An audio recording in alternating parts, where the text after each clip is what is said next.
palavra do Senhor, ela diz assim: Era Josué, porém, já idoso, entrado em dias, e disse-lhe o Senhor: Já estás velho, entrado em dias, e ainda muitíssima terra ficou para se possuir. Esta é a terra ainda que não conquistada, todas as regiões dos filisteus e toda a Gessur, desde Sior, que está defronte do Egito, até o limite de Ecrom para o norte, que se considera como dos cananeus, 5 príncipes dos filisteus, o de Gaza, o de Asdod, o de Asquelon, o de Gate e o de Ecrom.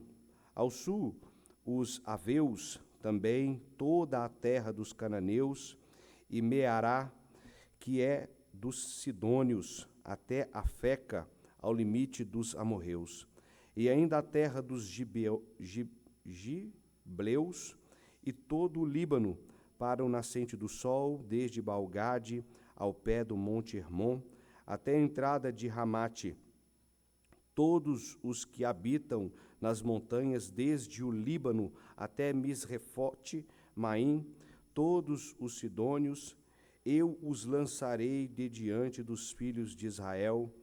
Reparte, pois, a terra por herança a Israel, como te ordenei. Distribua, pois, agora a terra por herança às 9 tribos e à meia tribo de Manassés.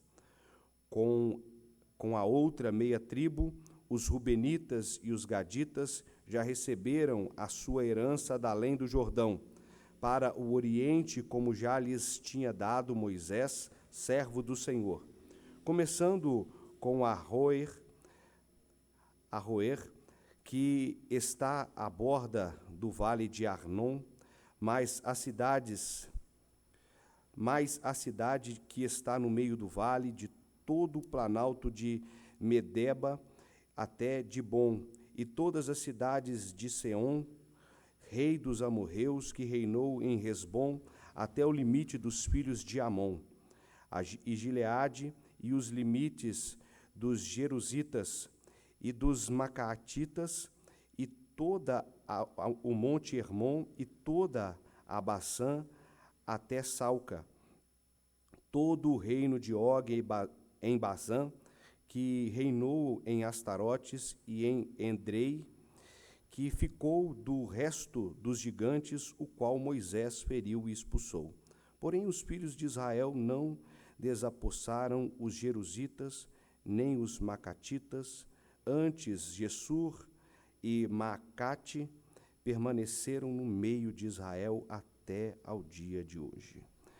Deus, nós pedimos ao Senhor, Pai, que mais uma vez haja com graça conosco, nos iluminando, nos dando a Deus a compreensão de toda a porção da Escritura. Que o Teu Espírito nos fale nessa noite, nós lhe rogamos em nome do nosso Salvador Jesus Cristo. Amém. Amém.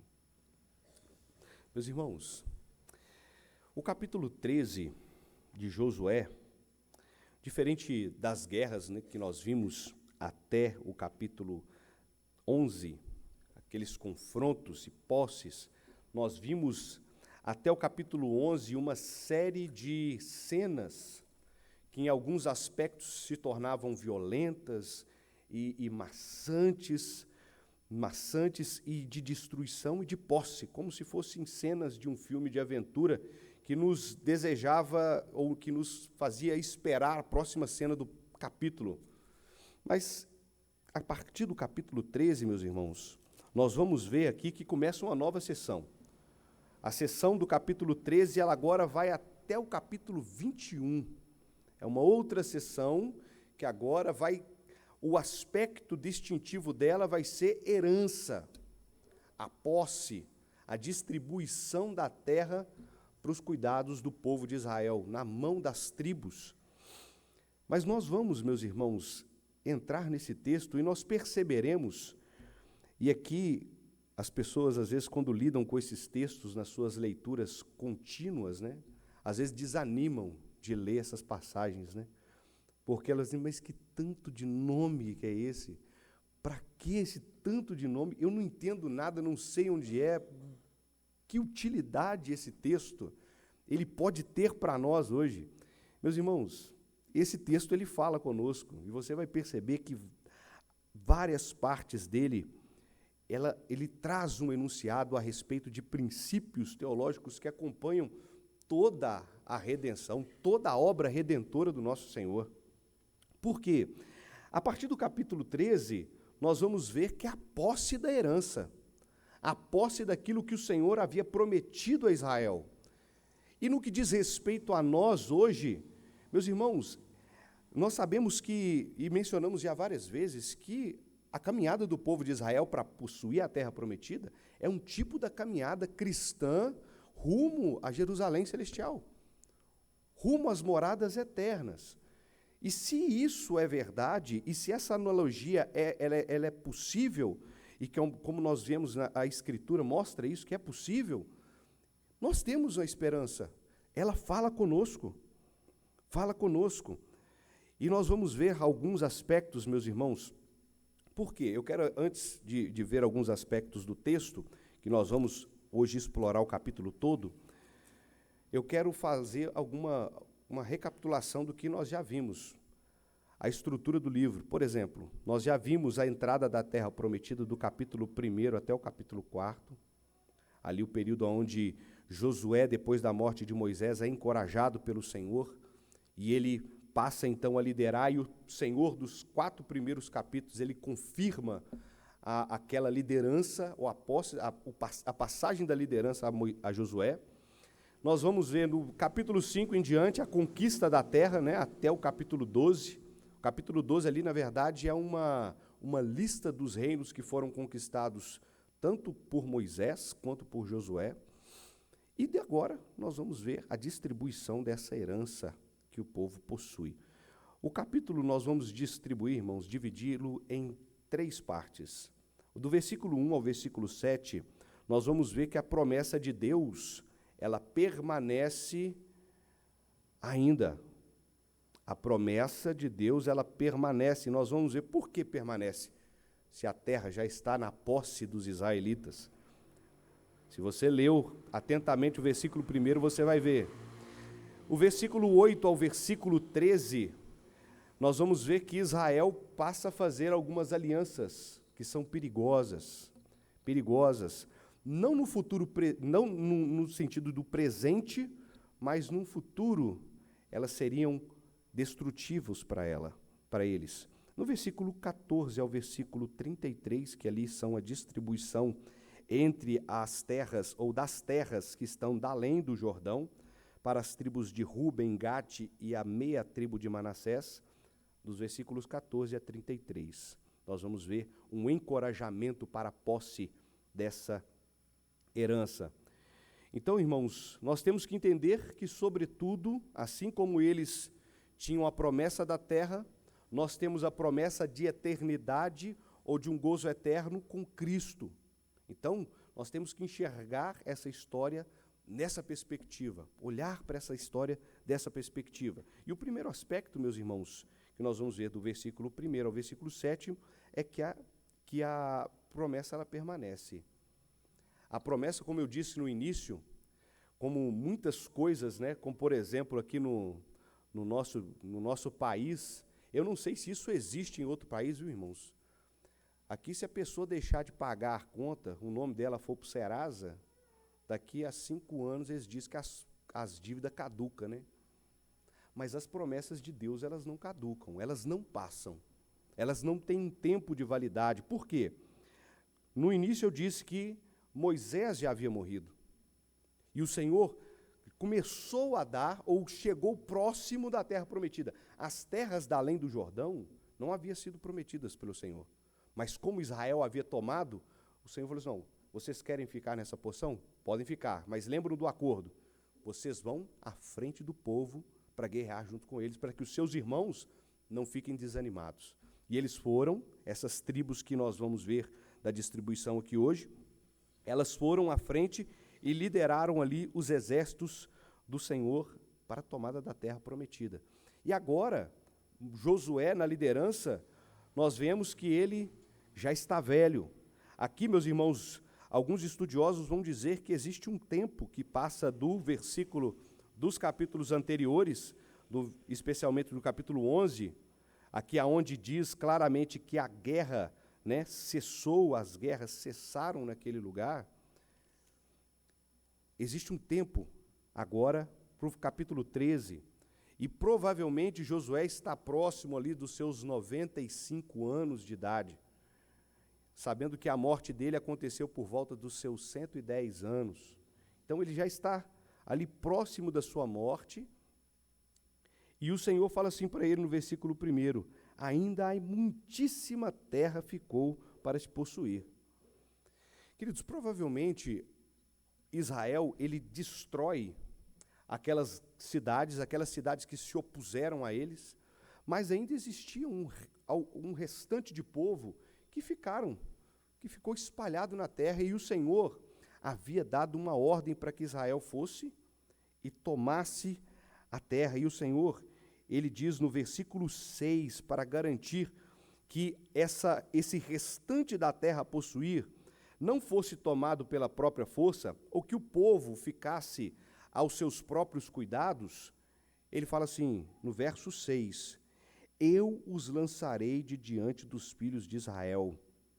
Eu os lançarei de diante dos filhos de Israel. Ou seja, inclusive aquele restante de povo que ficava, no caso aqui ele menciona os filisteus e toda a Gessur, todos eles seriam entregues na mão do povo de Israel, assim como as outras nações que haviam caído, o Senhor os continuaria a destruir e entregar nas mãos de Israel. Então, embora a terra sobre a posse de Israel, aquele restante ainda o Senhor continuaria presente, guerreando as guerras do povo de Israel. Isso seria, meus irmãos, como se o povo, como que eu posso dizer, ele já tivesse conquistado aquela herança, mas ainda restava algo para eles ainda conquistarem, porque restava algo para eles avançarem e tomarem. Mas, observe, no versículo 8 em diante, aqui é algo que nós precisamos gastar um pouco mais de tempo nesse aspecto. O versículo 13, especificamente, ele vai dizer, porém, os filhos de Israel não desapossaram os jerusitas, nem os maacatitas, antes Gessur e Maacate permaneceram no meio de Israel até o dia de hoje. Irmãos, qual foi a ordem que Deus deu expressa para Israel ao tomar a terra prometida? Vocês lembram? Qual foi? Não se associar com o povo daquela terra, mas qual que é o princípio? O que eles deveriam entrar, tomar as cidades e fazer o que com todos? Destruir tudo. Destruir tudo. E uma parte, os materiais preciosos, ouro, prata e utensílios, deveriam ser levados para o templo. Os animais e outros recursos da terra eram os despojos que Israel rogava para si, levava para si, mas o povo deveria ser totalmente destruído. E qual é o princípio por detrás disso? Qual é o motivo que Deus ordena que o povo destruísse? Qual é a razão?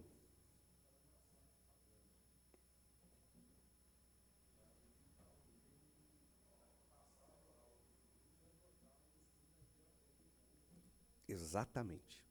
Exatamente. O povo, para que o povo não recorresse ou caísse no erro de adotar costumes das nações pagãs que estavam ali, Deus manda eles destruírem todos. Mulheres, crianças, tudo deveria ser destruído, para que aqueles costumes eles fossem aniquilados, porque, como mencionamos na semana passada, a medida da iniquidade daqueles povos já haviam chegado ao limite. E Israel, meus irmãos, ele vinha caminhando bem. Se os irmãos repararam, qual é a tônica dos capítulos anteriores, até o capítulo 11. Qual é a tônica? Quando Josué sobe à guerra, qual é a expressão que normalmente se utiliza?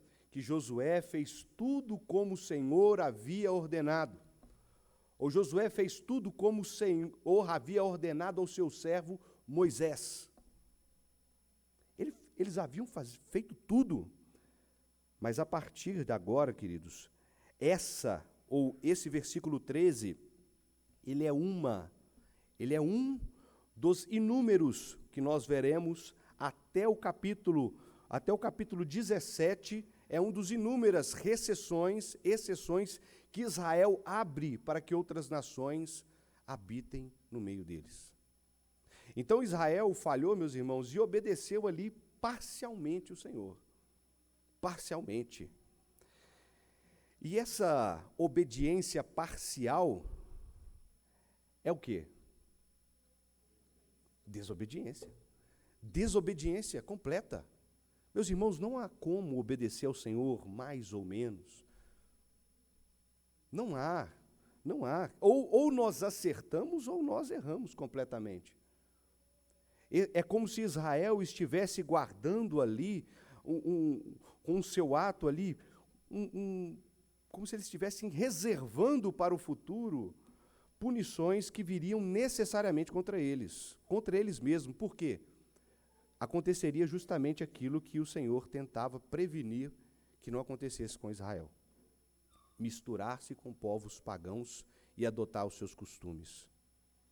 Meus irmãos, obediência parcial acontece na vida de muitas pessoas e às vezes nós imaginamos que nunca vai acontecer conosco. Olha a vida do homem segundo o coração de Deus. Esse homem, ele viveu e sempre foi dependente do Senhor, Davi. Ele caminhou sempre, mas quando ele cai diante de Betseba, ou quando ele também faz o recenseamento do povo de Israel, quando Deus havia falado assim, não conte o povo. O que aconteceu depois disso? O povo foi punido, no caso. E ele também, por seu adultério, foi punido. 3 de seus filhos mortos. Então eles começou bem, mas depois cai. E isso é próprio da nossa natureza, irmãos. Olha o que aconteceu com o filho de Davi, Salomão. Recebe do Senhor sabedoria, recebe do Senhor entendimento para lidar com as coisas, constrói o templo do Senhor, mas ele faz associações com outras mulheres que o Senhor havia proibido determinantemente que não fizessem. Não case com mulheres de outros reinos. E essas mulheres são o motivo pelo qual ele se afasta da presença do Senhor na sua velhice. Então isso, meus irmãos, era uma tragédia que estava acontecendo no povo de Israel, premeditada, já estava acontecendo aqui. E qual foi o período, ou quando aconteceu as tragédias por esse pecado de Israel? Qual é o período que vem posterior do período de Josué da conquista? Juízes. E o que acontecia em Juízes, Ismael? Cada um fazia aquilo que achava, ou que o seu coração achava melhor, irmãos. E o povo se desviava do caminho do Senhor, e o Senhor tinha que levantar um juiz para que ele pudesse tornar o povo a ele de novo, e assim sucessivos juízes vieram. Então várias punições vieram, mas para que o povo, meus irmãos, aprendesse que eles não podem negligenciar a ordem do Senhor. Se nós tivermos que obedecer a um mandamento do Senhor, meus irmãos, não nos retardemos em fazê-lo. Se nós temos na nossa vida cultivado algum tipo de pecado, extirpe-o da sua vida o quanto antes, para que as desgraças oriundas dessa infração da lei do Senhor não recaiam sobre os seus ombros e que Deus tenha misericórdia. Mas olha, observe que eu separei um texto aqui de Juízes Juízes 3. Abram comigo lá em Juízes 3. O povo desobedece. Mas, meus irmãos, Deus não perde o controle. A providência de Deus não perde o controle. Peço, por gentileza, que um irmão leia em alta voz o versículo 1 ao versículo 6 de Juízes 3. Juízes 3.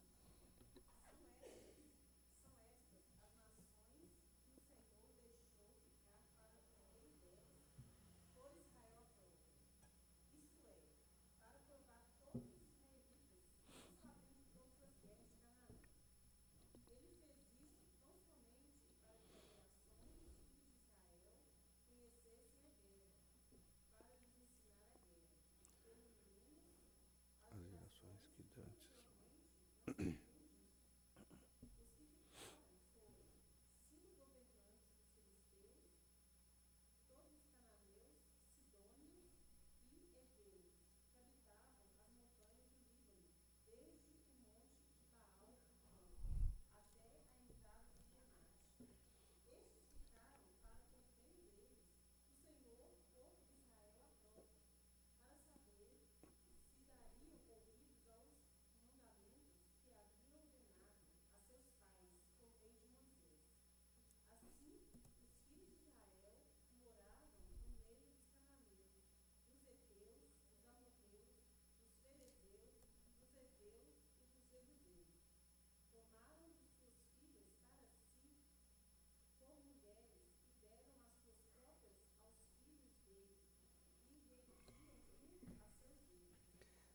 Então, nós vimos aqui o que aconteceu no período dos juízes. O povo cede, no versículo 6, mas olha, interessante, é um ato da providência de Deus. O primeiro versículo diz que é para que aqueles que não provaram da guerra, que não passaram pelo período, aquela geração do período de Josué, que não provaram a guerra, eles pudessem ser provados, para que eles aprendessem a guerrear, para que eles soubessem guerrear. E também no verso 4 vai dizer que o Senhor pôs esses povos lá para saber se eles dariam ouvidos ao mandamento do Senhor. Então, queridos, tudo tem um propósito determinado pelo Senhor. Nós nunca, meus irmãos, a despeito do que aconteceu com Israel, nós sabemos que a providência de Deus atua em todas as áreas, mas nós nunca podemos fazer acordo com as coisas do mundo. Nunca podemos fazer acordo com pecado algum, com qualquer transgressão ou qualquer desacordo com a ordem de Deus. Cantares de Salomão, no capítulo 2, o verso 15, vai dizer que as raposinhas são as que desvastam o vinhedo. São as pequenas falhas, meus irmãos, que destroem todo o vinhedo, tudo que é bom. Um pouco de fermento leveda toda a massa. Então essas são pequenas coisas que o povo de Deus tem que estar atento para que numa caminhada, meus irmãos, nós não venhamos dar espaço para o pecado e não vermos a crise chegando depois. Nós temos que estar atentos a isso. Israel negligenciou o cuidado de tirar os povos da terra e sofreu, obviamente sofreu com a sua postura, com a sua negligência. Mas muito bem, a partir do verso 14, nós vamos ver o povo sendo encorajado a tomar ali as suas terras. Então nós vimos que no versículo 1 havia muitas terras a serem tomadas, e esses povos, partindo de Gilgal, teriam que possuir aquilo que era de cada um, cada parte. Ou seja, aqueles que estavam da além do Jordão teriam que passar para lá e tomar as suas terras e possuir e tirar todos os povos que ainda ou que estavam ainda lá habitando. Então, no primeiro conceito aqui, queridos, que nós vamos ver nesse encorajamento, é que o Senhor ele faz menção das vitórias anteriores, por meio de Josué. E ele faz menção das vitórias que aconteceram, por exemplo, no versículo 10, ele já faz alguma menção as vitórias que foram feitas sobre Seom, o rei dos amorreus. E no versículo 12 também ele faz menção a Og em Bazã, ou sejam, vitórias antigas. E ele fala a respeito de Moisés aí, no versículo 21, das conquistas de Moisés, que Moisés feriu, e todas as cidades do Planalto, e todo o reino de Seom, rei dos amorreus, que reinou em Hesbom, a quem Moisés feriu, como também os príncipes de Midian, e aí ele vai citar várias outras terras aqui. E ele faz menção também aqui no versículo 22, a respeito da derrota ou da destruição de Balaão, né, que era um adivinho que nós vimos que intentou profetizar contra o Senhor, mas o Senhor o impediu de fazê-lo, contra o povo do Senhor. E, meus irmãos, esses detalhes, eles vão trazer à tona o cumprimento, meus irmãos, da justiça divina contra aqui aqueles povos que intentaram ou que acumularam juízo contra o Senhor. E, meus irmãos, a lembrança desses feitos são algo assim marcante na vida do povo de Israel. Se os irmãos perceberem depois, façam uma leitura no livro de Salmos e você vai perceber vários salmos que se recordam dos feitos do Senhor, especialmente na conquista da terra prometida, no período que estavam com Moisés. Por exemplo, o Salmo 44, do verso 1 ao verso 3, ele vai dizer assim: ouvimos, ó Deus, com os próprios ouvidos, nossos pais nos têm contado o que outrora fizeste em seus dias, como por tuas próprias mãos desapossastes as nações e os estabelecestes, oprimistes os povos e aos pais destes largueza, pois não foi por sua espada que possuíram a terra, nem foi o seu braço que lhes deu a vitória, e sim a tua destra, o teu braço e o fulgor do teu rosto, porque te agradastes deles. Então você percebe que o israelita ele tinha um costume de se lembrar de tudo aquilo que o Senhor havia feito de bom. Depois vocês leiam também alguns salmos ali no final do Saltério, no último livro dos Salmos, vão fazer menções claras ao Êxodo, à passagem do Egito. E, meus irmãos, isso é uma evidência, isso é para nós um exercício, porque nós temos muito a que aprender, ou muito que nos dá esperança olhando para o passado. Hoje nós somos o povo que não olha para o futuro com a esperança da vinda de Cristo, mas também olhamos para o passado, para aquilo que Ele consumou na cruz do Calvário. Que Ele comprou a nossa herança, comprou a posse da nossa terra na cruz do Calvário. Vindo, encarnando-se, fazendo-se forma de homem, para que hoje nós pudéssemos viver na expectativa de que um dia alcançaremos a terra prometida, o descanso. Quando Jeremias, ele se viu diante de uma situação, meus irmãos, calamitosa, viu a cidade destruída, toda Israel destruída, os seus portões queimados, o que ele diz no capítulo 3, que nós mencionamos sempre, no capítulo 3, no verso 21, quero trazer à memória o que me pode dar esperança. O que poderia dar esperança para eles? Olhar para o passado do seu povo e ver que Deus o tirou com o braço forte do Egito e o conduziu para a terra prometida. E claramente disse e mostrou que não foi o próprio povo que fez com o seu próprio braço, mas que foi o próprio Deus que entregou aquela terra por herança a eles.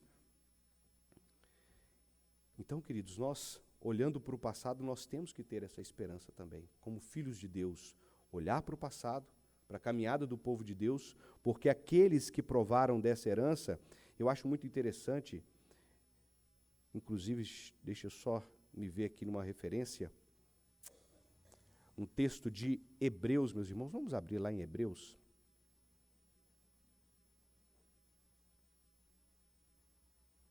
Hebreus capítulo 11.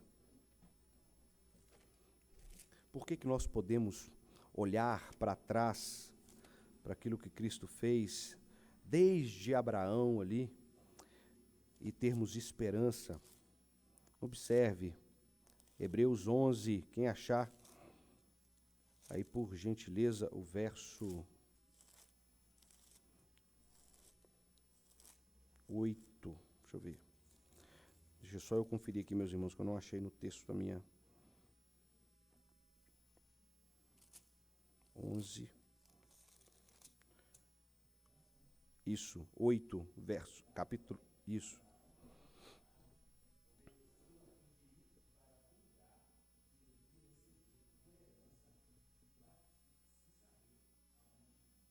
Próximo verso.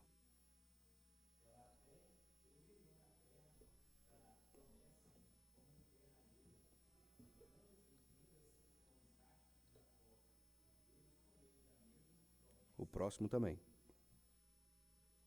Verso 10. Por quê?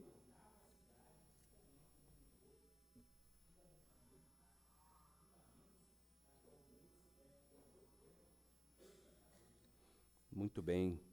Irmãos, por que nós podemos olhar para trás para toda essa obra da redenção e termos esperança? Porque olha só para você ver. Abraão, quando peregrinava ali com Isaque e Jacó, ele sabia que o Senhor havia prometido aquela terra para o seu povo. Mas ele não estava esperando aquela terra. Ele não estava esperando aquela terra. A terra que ele aguardava, o verso 10 diz que era a terra, a cidade que tem fundamentos, do qual Deus é o arquiteto. Mas você pode falar assim, mas toda essa terra, Deus é o arquiteto dele, ele construiu ela. Mas aqui a expressão fundamentos, ela se refere a algo que não é transitório, não é passageiro. E nós sabemos que essa criação, por estar subjugada pelo pecado, ela será substituída por uma nova. E essa nova, meus irmãos, essa nova que Abraão aguardava, e nós somos os que creem nela. E nós esperamos a mesma cidade que Deus é o arquiteto e edificador dela. E olha, irmãos, algo muito interessante que aparece também no texto, que nós devemos nos atentar, é a herança dos levitas. Verso 14 e verso 33 do capítulo 13 de Josué. A herança dos levitas. Verso 14 diz assim: tão somente a tribo de Levi não deu herança. As ofertas queimadas do Senhor, Deus de Israel, são sua herança, como lhe tinha dito. Verso 33. Porém, a tribo de Levi, Moisés não deu herança. O Senhor, Deus de Israel, é a sua herança, como lhes tinha dito.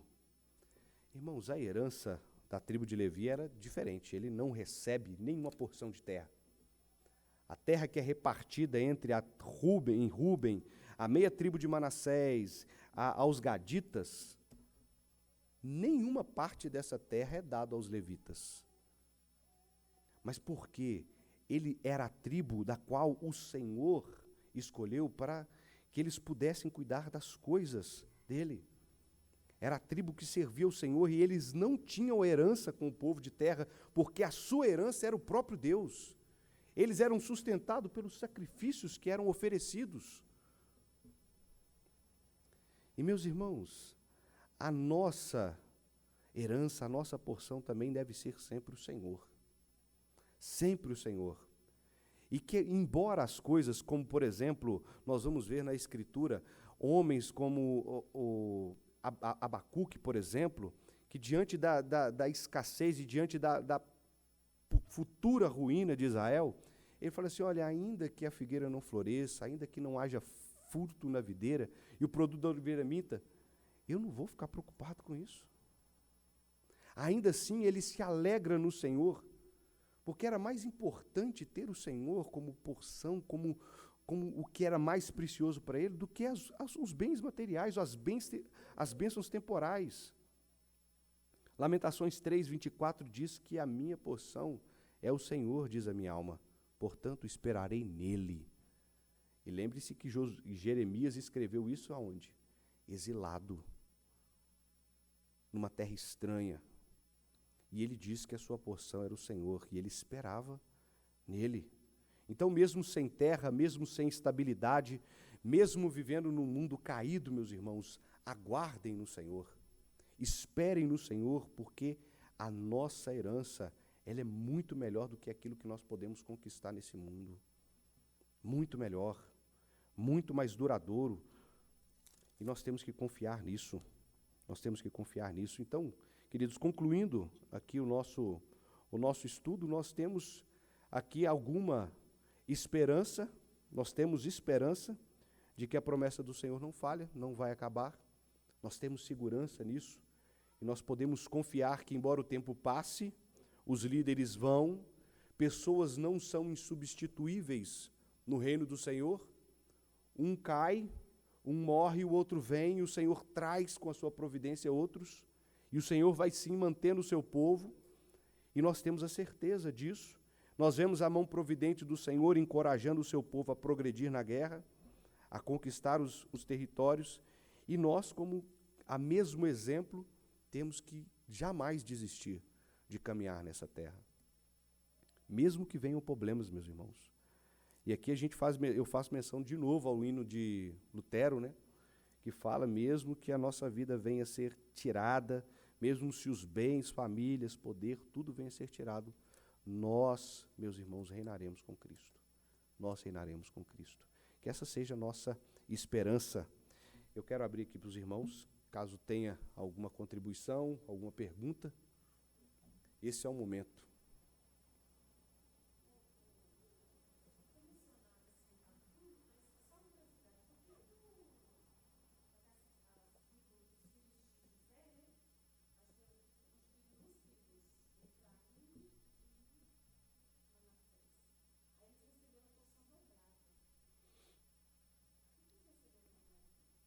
Olha, eu vou ter que olhar, não vou poder te responder. Não vou poder te responder agora. Mas eu posso pesquisar e te falar a respeito disso. Tá bom? Quando a gente sabe, a gente responde, né? Quando a gente não sabe, a gente tem que responder depois.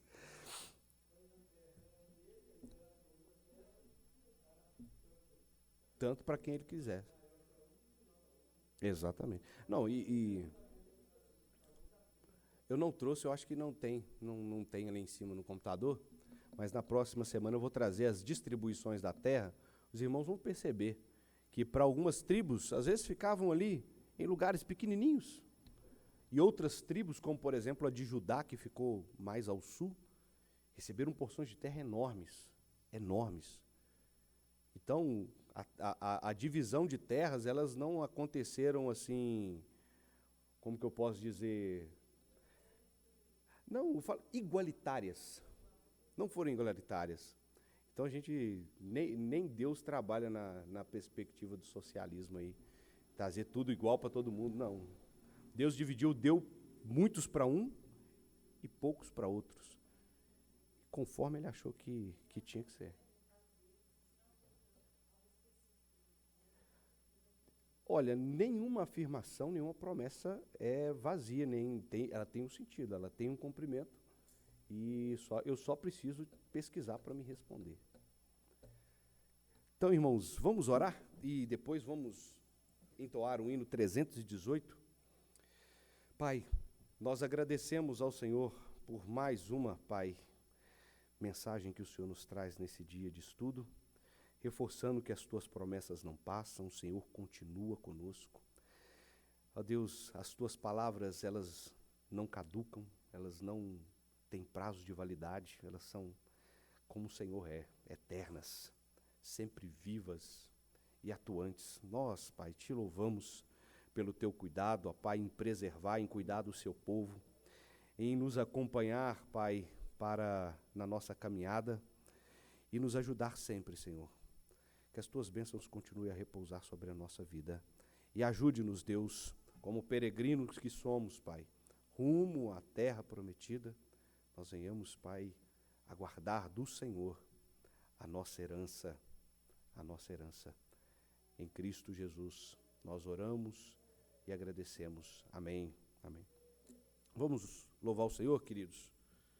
Hino 318, se você